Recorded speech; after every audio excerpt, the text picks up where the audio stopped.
Today we are going to take a look at the Communist News Network, CNN, and they have a breakdown on why they think the young men are leaving the Democratic Party. In my opinion, it's not because they are being radicalized by YouTube or TikTok or Instagram or Twitch or what have you by right-wing creators. I believe the issue is a lot more systematic and truthfully because of the Democratic Party itself. But let's go ahead and take a look what they have to say, and then we'll jump into it a little bit. Remarkable happened in 2024 that Democrats still haven't figured out how to fix. Young men, once a key part of their coalition, they bailed. And they didn't just stay home, they went to Donald Trump. Which brings me to the Speaking with American Men Project, or SAM. They've got an urgent mission: win back a generation of men who feel ignored, ridiculed, and left behind. When Joy Behar said this on The View, the audience applauded, but many men heard something else. Maybe these guys should spend their money on teaching men to not be such sexists. Maybe that's it. But the stats don't bear that out now that we've seen the election result. I have to say, this lady's a fucking gremlin, monster, ghoul, what have you.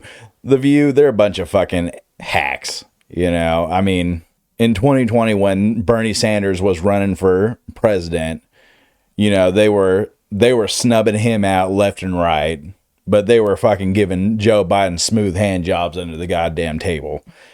You tell me if you think that's the way they should be going, or if they should have been moving to a more Bernie Sanders-esque ideal system where they provided for the American systems. See, these young men aren't leaving the Democratic Party because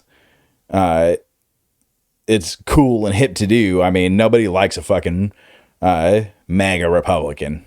Nobody. I mean, it's insane. Like, the only people that like them are themselves. They're also wearing red hats, which is cool. They're in a cult. Let them have fun, I guess.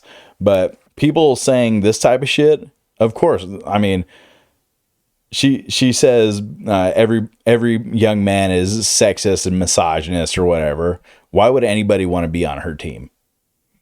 It doesn't make any sense to me.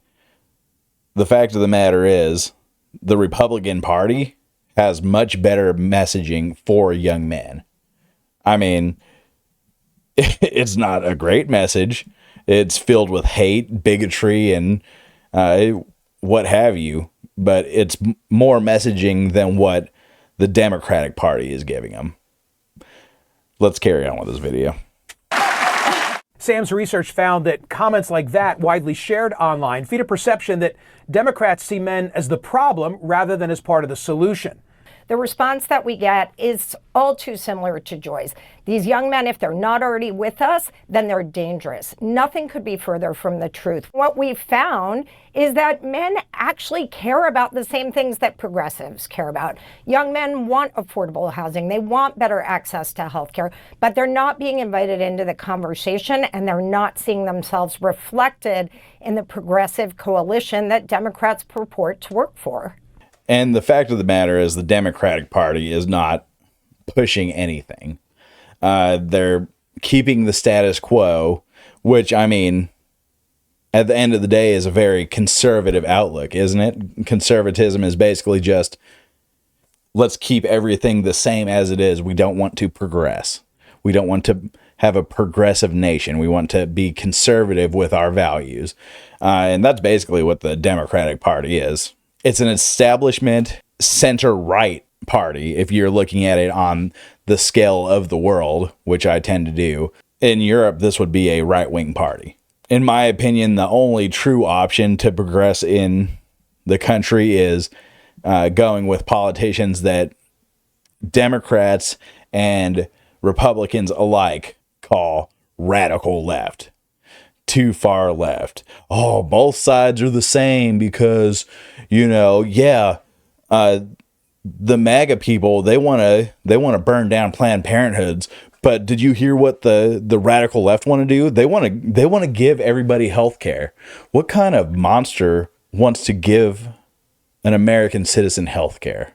Think of the poor insurance brokers that will lose their jobs. They don't have bootstraps, okay? They have insurance for a reason, okay? We as Americans, we like our insurance, said no one ever.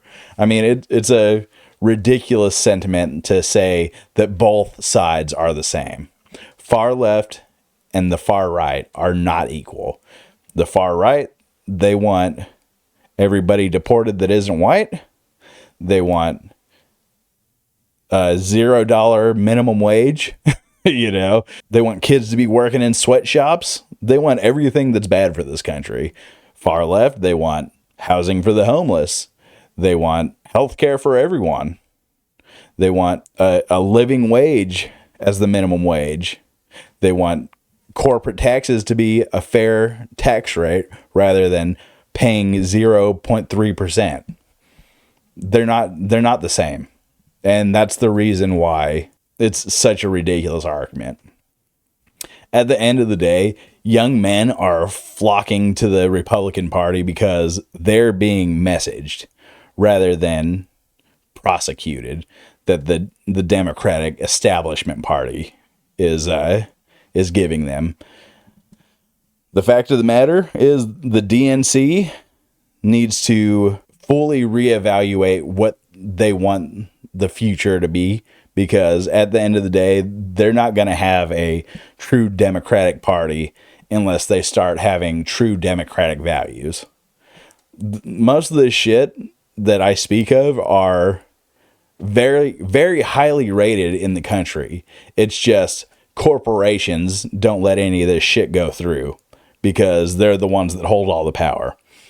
Anyways, let me know down in the comments below what you think about all this. Why do you think young men are flocking to the right? Is it because they just really like the way they look in the hats? I mean, they look pretty dumb to me, but you know, that kid might think he looks cool as fuck. I don't know. Like the video if you like the video. A subscribe would really help the channel grow, and I'll see y'all on the next one. Later.